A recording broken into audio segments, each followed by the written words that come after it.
ಇಲ್ಲೊಂದೆರಡು property ನೋಡ್ತಾ ಇದ್ದೀವಿ scalar product ಮೇಲೆ. ಮೊದಲನೇದಾಗಿ ಡಿಸ್ಟ್ರಿಬ್ಯೂಟಿವ್ ಪ್ರಾಪರ್ಟಿ ಅಂತ ಗೊತ್ತಿದ್ದೀರಾ ಏನೋ. ಇವಾಗ ನಮ್ಮ ಹತ್ರ ವೆಕ್ಟರ್ ಎ ಇದೆ. We are taking a dot product between the sum of B and C and vector A. So this is equal to vector A dot B plus vector A dot C. ಸರಿನಾ?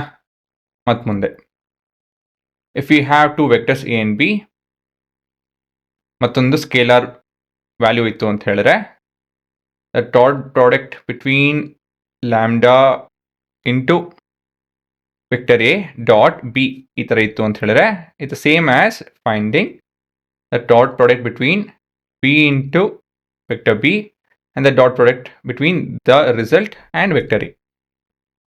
ಸರಿನಾ? ಏನಿಲ್ಲ, ಇದು ಒಂಥರ commutative law ಇದ್ದಂಗೆ. So dot product ಅಷ್ಟೊಂದೇನು complicated ಇಲ್ಲ.